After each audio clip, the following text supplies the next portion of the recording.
जय विश्वनाथ। सभी मित्रों को हर हर महादेव।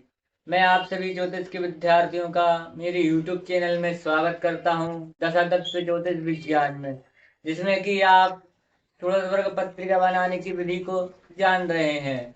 हमारा प्रथम पाठ, द्वितीय पाठ में आपने जाना कि मित्रमान और सूर्योदय किस प्रकार बनाया जाता है, और तीसरे पार्ट में आपने जाना कि पंचांग परिवर्तन किस प्रकार से किया जाता है, और चौथे पार्ट में आपने जाना कि शुद्ध जन्म समय किस प्रकार किया जाता है, और पंचम पार्ट में आपने जाना कि इष्टकाल किस प्रकार से बनाया जाता है।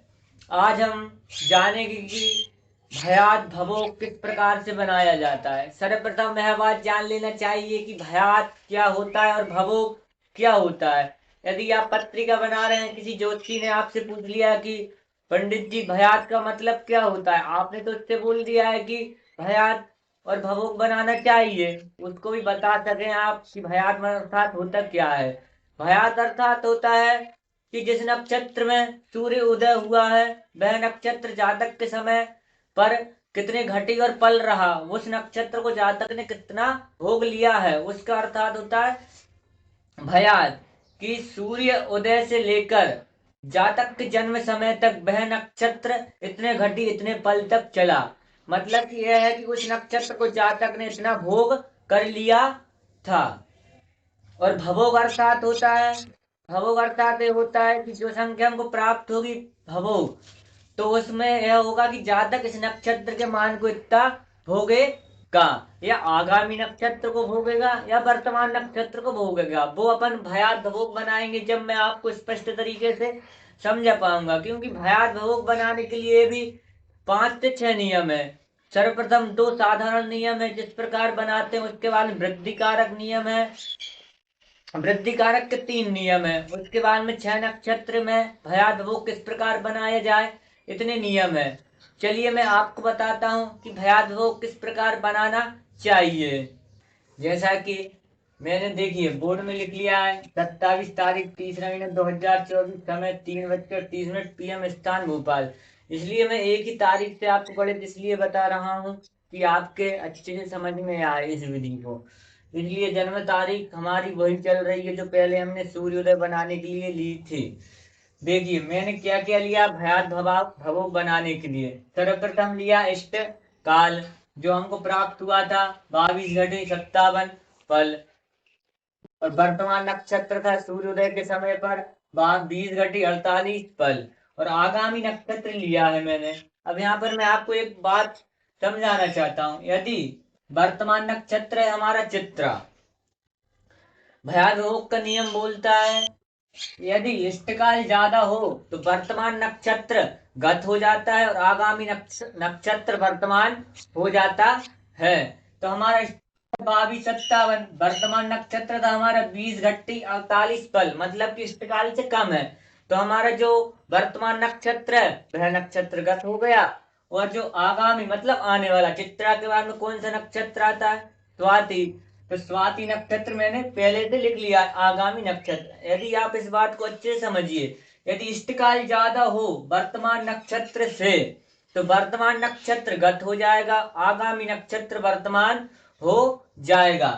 तो हमारा वर्तमान नक्षत्र क्या हो जाएगा, गत नक्षत्र। तो मैं इसके आगे लिख देता हूं गत नक्षत्र, और ये हो जाएगा हमारे आने वाला नक्षत्र जो था वह वर्तमान नक्षत्र हो जाएगा। ठीक है, पहले क्या था, वर्तमान नक्षत्र था हमारा चित्रा, लेकिन इष्टकाल ज्यादा होने के कारण हमारा वर्तमान नक्षत्र गत हो गया, आगामी नक्षत्र वर्तमान हो गया।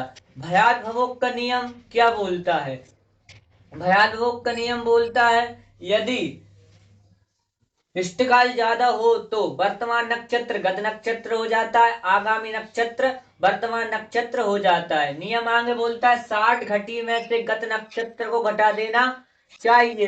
तो हम यहाँ पर लिखेंगे 60 घटी। हमारा गत नक्षत्र क्या है, ये हमारा गत नक्षत्र 20 घटी 48 पल।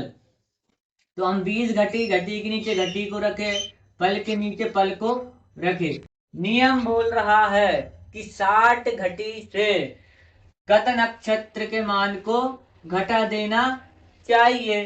तो यहाँ पर हमारा हो गया 60, यहाँ पर बचा 59, क्योंकि घटी से एक घटी हम उधार लिए तो हमारे पास हो गया है 60 पल। तो 10 में से 8 जाएंगे तो बचेगा 2, 5 में से 4 जाएंगे तो बचेगा 1, 9 का 9, 5 में से 2 जाएंगे तो बचेगा 3। यह संख्या हमको प्राप्त हो गई है। अब आगे नियम बोलता है वर्तमान नक्षत्र को इस संख्या में जोड़ देना चाहिए। तो हमारी वर्तमान नक्षत्र की संख्या क्या है? 25 घटी 20 पल, 2 और 1 3, 9 5 14 का 4, हाथ का 1 3 और 3 2 5 और 1 6, 64 घटी 32 पल हमको भवोग प्राप्त हुआ है। भवोग अर्थात होता है जातक इस नक्षत्र को जन्म लेने के बाद में भोगेगा। इस नक्षत्र स्वाति को जातक इतना भोगेगा। अब इसका मान कुछ रह गया है जो जातक भोग चुका है जन्म के पहले ही, उसको किस प्रकार निकालेंगे? उसको बोला जाता है भयात। उसके लिए नियम बोलता है इष्टकाल में से। क्या बोलता है नियम? इष्टकाल में से। इष्टकाल लिखे 22 57 में से गत नक्षत्र को घटा देना चाहिए। तो हमारा गत नक्षत्र 20 48, तो यहाँ पर 17 में से 8 गया बचा 9, 4 में से 4 गया 0, 21 में 22 में 20 गया बचे 2। ये हमको प्राप्त हुआ है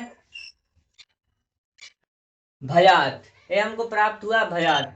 स्वाति नक्षत्र का मान जातक ने जन्म के पूर्व इतना भोग लिया था, उसके जन्म लेने के बाद में इतना भोगेगा। यह बात को आप बहुत अच्छे से समझ लीजिए।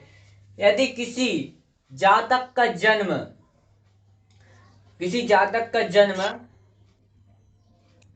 वर्तमान नक्षत्र में, हमारे चित्रा नक्षत्र में हुआ, यानी चित्रा नक्षत्र था उस दिन, तो हमारा इष्टकाल ज्यादा होने के कारण वर्तमान नक्षत्र था वह गत नक्षत्र हो गया। आगामी नक्षत्र हमारा वर्तमान नक्षत्र हो गया। नियम के अनुसार हमने देखा कि नियम बोल रहा था 60 घटी से, नियम बोल रहा था 60 घटी से गत नक्षत्र के मान को घटा देना चाहिए, और जो संख्या प्राप्त हो हमको उसमें वर्तमान नक्षत्र को जोड़ देना चाहिए, तो हमको भवोग प्राप्त होगा। जातक इस मान को जन्म लेने के बाद में भोगेगा। भवोग अर्थात होता है जातक इस नक्षत्र के मान को भोगेगा जन्म लेने के बाद में। और फिर बोल रहा था नियम भयात बनाने के लिए कि इष्टकाल, क्या बोल रहा था?